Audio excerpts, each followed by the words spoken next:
Hi friends, नित्य शिक्षक भर्ती में एक बार फिर से आपका स्वागत है। और 20 और 21 जुलाई में जो कोर्ट में सुनवाई होनी थी वो अब पूरी तरीके से टल चुकी है। इसके बारे में बात करेंगे कि अब सुनवाई कब होने वाली है। और एनओसी और ईडब्ल्यूएस पर भी सुनवाई टल गई है, क्योंकि ये सुनवाई जो होनी थी 20 तारीख में, मैंने आपको कल बताया था, ये एनओसी और आर्थिक पिछड़ा वर्ग इकोनॉमिकल वीकर सेक्शन पर होनी थी, और जो दोनों ही सुनवाइयों को यहाँ पर टाल दिया गया है। अब किसी भी प्रकार का चयन सूची में बदलाव हुआ तो लंबी न्यायिक प्रक्रिया चलेगी। इस बात के क्या मतलब है, इसको एक बारे में भी इलाहाबाद हाईकोर्ट का बड़ा फैसला है। 20 और 21 जुलाई में हाईकोर्ट में न्यायिक प्रक्रिया कार्य बंद रहेगा। इलाहाबाद हाईकोर्ट पर नहीं बैठेंगी अदालतें। 2 दिन के मुकदमों का भी नहीं होगी सुनवाई। कोरोना के बढ़ते प्रकोप को देखते हुए फैसला। ई फाइलिंग में भी केस का नहीं होगा दाखिला। जो ऑनलाइन प्रोसेस चलता है वो भी बंद कर दिया। हालांकि सभी ऑनलाइन जो टेलीकम्युनिकेशन होता है उसके थ्रू वीडियो कॉन्फ्रेंसिंग के थ्रू जो सुनवाइयाँ चलती हैं वो लगातार चलेंगी, लेकिन वो 23 तारीख से चलेंगी। 21 और 22 में अब कोई सुनवाई नहीं होने वाली है। सीजीए गोविंद माथुर ने जारी करें आदेश। इसको मैं आपको बताऊं, ये सुनवाई होने वाली थी 2 मुद्दों पर। जो पहला केस लिस्टेड था वो लिस्टेड था कोर्ट नंबर 5 में। 20 तारीख की सुनवाई होनी थी, आप देख सकते हैं। और ये केस था एनओसी मामले को लेकर, और 20 जुलाई का ये केस यहाँ पर लिस्टेड है। और इसका मैं आपको डिटेल बता दूँ, ये अमित कुमार त्रिवेदी और नंबर 3 पर अमित कुमार तिवारी, ये एनओसी का केस लगा हुआ है और ये 20 तारीख में है केस। और अब इस पर सुनवाई यहाँ पर नहीं होने वाली है। इसके अलावा जो दूसरा केस था वो पांडे का था, और यहाँ पर आप देख सकते हैं संकल्प पांडे नंबर 3 पर संकल्प पांडे, ये ईडब्ल्यूएस का केस है। तो ये भी 20 तारीख में लगा हुआ केस था और ये भी आपके सामने अब हट चुका है। तो दोनों ही केस की डिटेल 20 तारीख में। संकल्प पांडे वाला जो केस है ये ईडब्ल्यूएस का है, और जो तिवारी वाला केस है संकल्प तिवारी, ये जो केस है ये आपका उसका है एनओसी का। तो यदि एनओसी सरकार मना कर देती है, हालांकि एनओसी और ईडब्ल्यूएस दोनों ही केसों में दम है। कारण यह है कि आप किसी को भर्ती प्रक्रिया में होने से रोक नहीं सकते। पहले भी एनओसी पर एक बार छात्र जीत चुके हैं, लेकिन सरकार ने उसका विरोध किया तो वो डबल बेंच में चले गए। तो एनओसी का अर्थ ये है कि 68,500, लेकिन सरकार ने ये कह दिया कि एनओसी पर हम मान्य तो हैं, लेकिन वो एनओसी आपकी जो फॉर्म भरने की लास्ट डेट है तब की हो, मतलब जो फॉर्म भरने आवेदन करने की जो आखिरी तारीख थी उसकी वो एनओसी हो तो वो मान्य करी जाएगी। उसके बाद की एनओसी आप लेकर आ रहे हैं तो वो मान्य नहीं है। इस तरह की बातें देखने को मिल रही हैं। इससे सेकंड काउंसलिंग में सीधा फ़ायदा होने वाला है। उधर ईडब्ल्यूएस पर जो डबल बेंच से फैसला आया है, कई बार बच्चे इस पर आपत्ति कर रहे थे, कमेंट बॉक्स में आकर नई नई बातें करते हैं, क्योंकि कई बार ये देखा गया है कि हम ईडब्ल्यूएस, एमआरसी, ओवरलैपिंग इन सब पर ना बोलें तो बार बार ये कहेंगे सर आप इसके ऊपर बोलते नहीं हैं, आप क्यों नहीं बोलते हैं इसके ऊपर। कुछ बोल दिया तो सर आप ऐसा नहीं हो सकता, ऐसा होगा, तो अपने आप जज बन जाते हैं, अपने आप वकील बन जाते हैं। जबकि हम केवल जो कोर्ट में होने वाली हलचल है और अपडेट्स हैं उनके बारे में डिटेल देते हैं, लेकिन फिर भी बच्चे अपने आधार पर, क्योंकि यदि हम ये कहें कि एमआरसी रूल पर सरकार का कार्य है कि वो जवाब दाखिल करे और सरकार समझाए कि एमआरसी और ओवरलैपिंग पर सरकार ने क्या प्रोसेस, ताकि 15,000 छात्रों के साथ हित हो सके। तो सरकार का कार्य है कि उसने जो प्रॉपर कार्यविधि को अपनाया है उसको सबके सामने शो करे, ताकि लोगों को ये लगे कि हाँ, हमने कि सरकार जो हमारे साथ न्याय कर रही है वो उचित है। सरकार अपनी जगह अपने कार्यशैली पर स्टैंड करे और 15,000 छात्रों के हितों को ध्यान में रखते हुए जवाब दाखिल करे, चाहे वो कोर्ट में करे, अन्य पिछड़ा वर्ग में करे, किसी भी प्लेटफॉर्म पर आकर करे, लेकिन जो चयन प्रक्रिया है वो पारदर्शी होना चाहिए, ऐसा मेरा मानना है। तो बार बार आप कमेंट बॉक्स में छेड़ कर आप ऐसी बात ना सोचें कि मैं कुछ नया बोल दूंगा या ये ओवरलैपिंग गलत है, एमआरसी गलत है। सरकार ने एमआरसी लगाई होगी, कुछ सोच कर लगाई है, और अगर सही लगाई है तो आकर उसको जस्टिफाई करे, लोगों के सामने सरकार बताए कि हमारा प्रोसेस ये है, हमने इस तरीके से लगाई है, बात खत्म। इसमें क्या प्रॉब्लम है।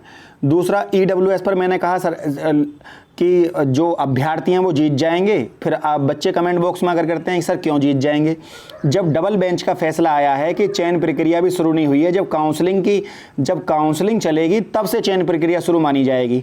उसी के आधार पर बीएड को सुरक्षित किया है सरकार ने, कि जो पूर्व लक्ष्य और भूत लक्ष्य हैं उनके आधार पर यहाँ पर हम इन जो बीएड है उनको सुरक्षित मानते हैं।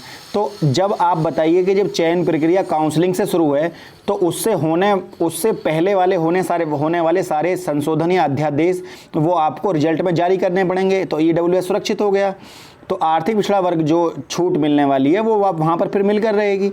या तो कई बार ऐसा होता है कि सरकार अपने ही जो एक तरह से जो सरकार ने बातें करी हैं अपने मॉडिफिकेशन में, कई बार उनमें ही सरकार फंसती हुई नज़र आती है।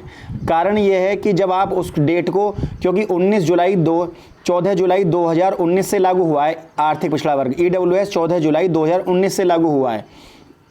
अब आप ये कह रहे हैं कि हमारी चयन प्रक्रिया काउंसलिंग से आरंभ होगी, ना कि उससे पहले। इसका मतलब है हमारा बीएड को शामिल करना उचित है। तो इसका अर्थ ये हो गया कि 14 जुलाई 2019 को जो आर्थिक पिछड़ा वर्ग आया था, जब आप रिजल्ट को जारी करेंगे तो आप उसको शामिल करेंगे, वो बच्चे कोर्ट चले गए। तो अब सिंपल ये है कि दो बातों पर अलग अलग सरकार स्टैंड नहीं कर सकती। अगर बीएड को सरकार सेव करेगी तो वहाँ पर उधर ईडब्ल्यूएस एंट्री कर जाएगा। दूसरा,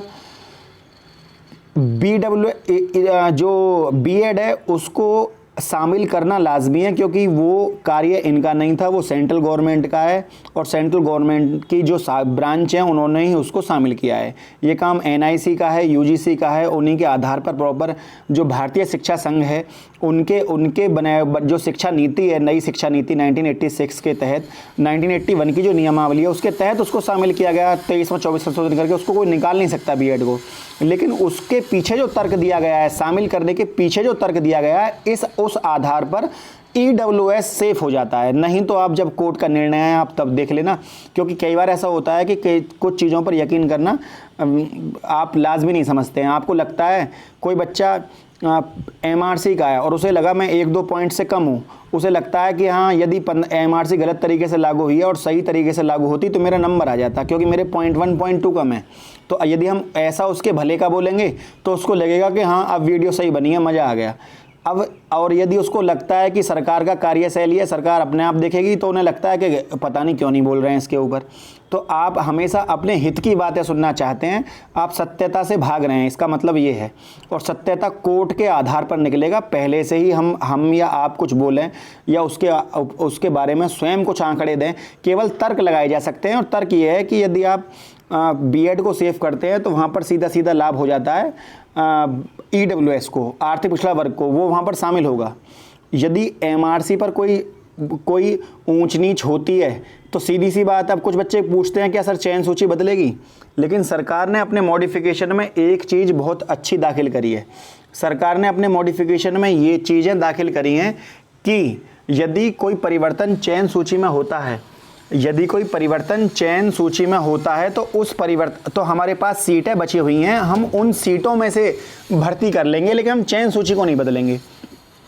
आप दोबारा सुन लीजिए मेरी ये बात। जिन अभ्यर्थियों का सिलेक्शन हो चुका है और वो चयन सूची में उनके नाम है, सरकार ने ये कहा है कि यदि हमारे पास 51,112 पद हैं, चाहे कॉमन नंबर का केस हो, शिक्षा मित्रों का केस हो, ईडब्ल्यूएस का केस हो, कोई भी केस हो, इस आधार पर यदि कोई भी परिवर्तन होता है तो हमारे पास पदों की कमी नहीं है। हम उन पदों को जोड़कर उन सभी का निवारण करने को तैयार हैं। तो जो चयन से सूची वाले हैं वो बेवजह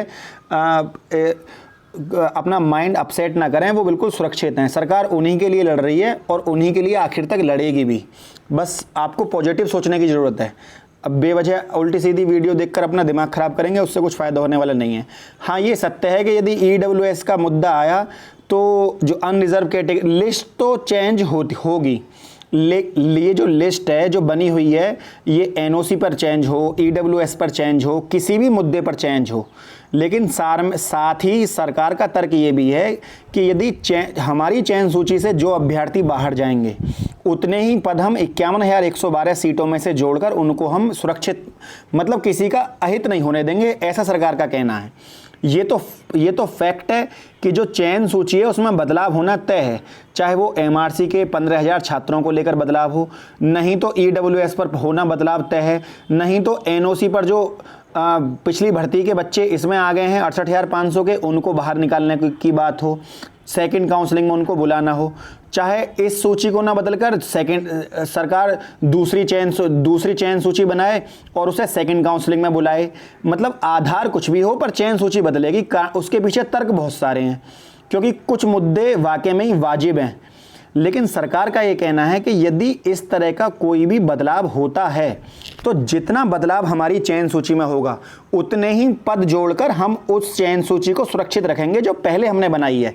तो पहली चयन सूची भी सुरक्षित हो गई, और साथ में जिन अभ्यर्थियों को न्याय नहीं मिला था, माननीय कोर्ट का जो भी आदेश आएगा उसको मान्य करते हुए चयन सूची बनेगी, और फिर ये देखा जाएगा कि उनके आने से चयन सूची में से कौन कौन अभ्यर्थी बाहर चले गए, किनका अहित हुआ है, उतने ही पद जोड़कर सरकार लिस्ट लगा देगी। दैट्स फाइनल हो जाएगा केस। इसमें क्या है, आपको जो आने वाला शिक्षक दिवस है उस तक आपको नौकरी पक्का मिल जाएगी, बेवजह आप डिस्टर्ब ना हो किसी भी तरीके से।